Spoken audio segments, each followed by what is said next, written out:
Okay guys, to wrap up this short series of videos, I'm going to take up where I left off.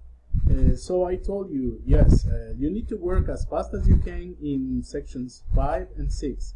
Now, again, I told you, if you are confident of your answer, if you know the answer, don't reread.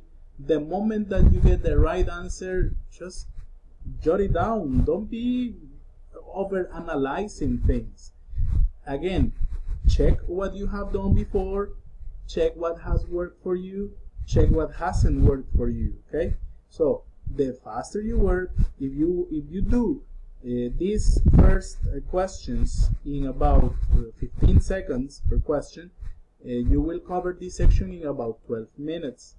That gives you an approximate of 1 hour to work in the reading comprehension proper.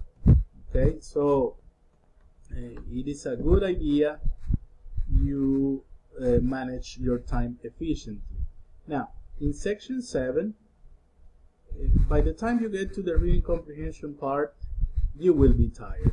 Mentally, you will be tired, but you gotta focus. You gotta go the extra mile. Remember that you're going to be spending time and money on this test, and you might want to get the best score as possible. Think about that. Think about what it represents for you, right? You need to develop an appropriate reading speed.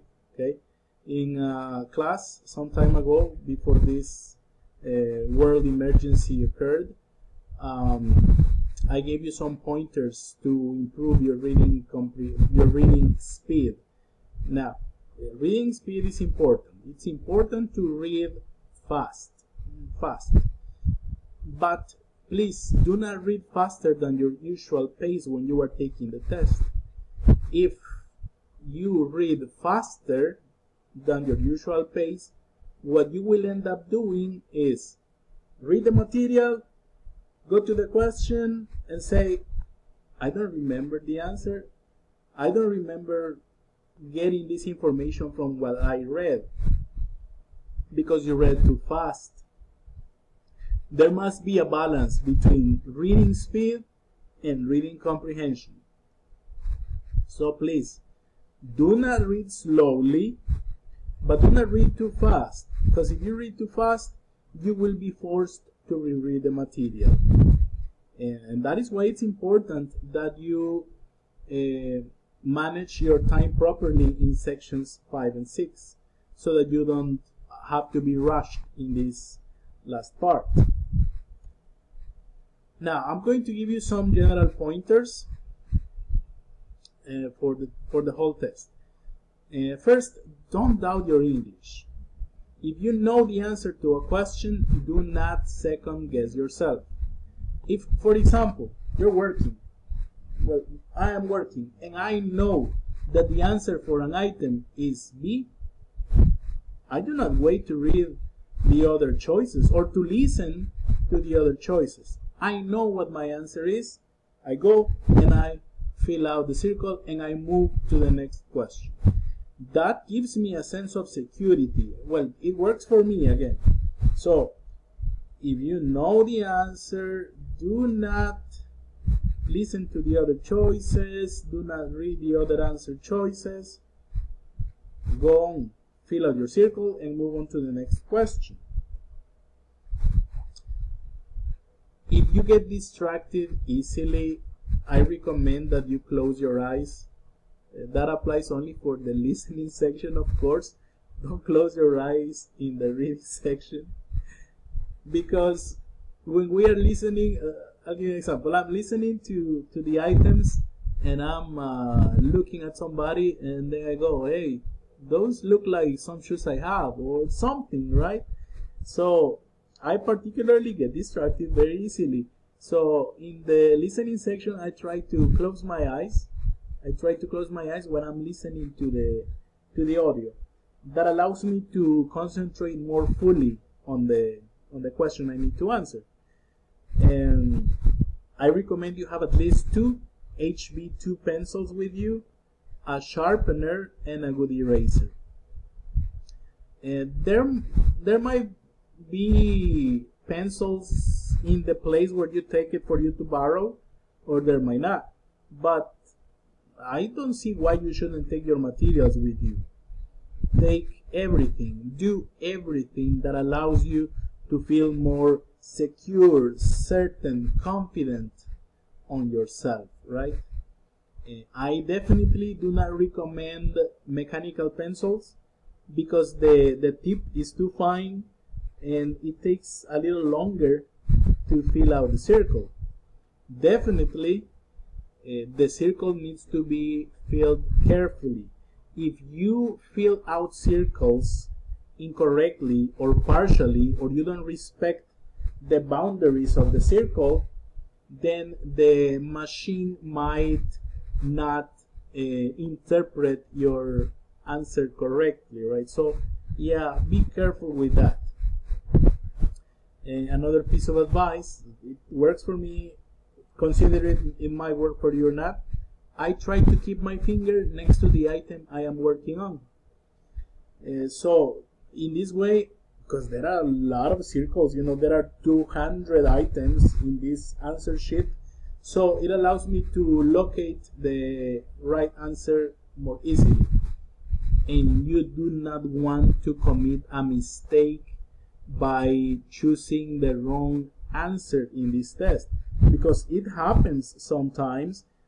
It maybe has happened to you in some similar tests that you start filling out circles, then you don't pay attention, and suddenly you skip an item. You skip an item, and then your answers are not according to the question anymore. So you need to erase and refill the circles. It's a big mess. They will not give you time for this. Like when the test ends, you put down your pencil and you pass the test. And also remember that you cannot write anything on the material. Anything that you write has to be on the answer sheet. And you cannot write anything. You can only fill out circles. They will not allow you to have paper with you, like, I'm going to use this piece of paper to make notes. No, they will not allow you to do that. And do not leave any question unanswered. It doesn't matter if you don't know the answer. It doesn't matter if time finished and you were not able to complete all the questions. Always fill out the answers. If you know you have like 2 minutes left and you are missing, let's say, 15 questions, I would suggest don't continue working. Don't continue working, just simply choose a specific random letter. And for those that you don't have any idea at all what to answer, choose the same letter. Letter A, let's say. And for all of those questions whose answer you don't know, you're going to write A. For those questions you didn't finish, you're going to write A in all of them. Or B, but in all of them. Or C, but in all of them. You get my idea, right? Why? Because statistically, it is more likely you will get random correct answers than if you go like, I'm gonna write A here and C here and D here and etc. Get it? It's more likely you will get correct answers that way.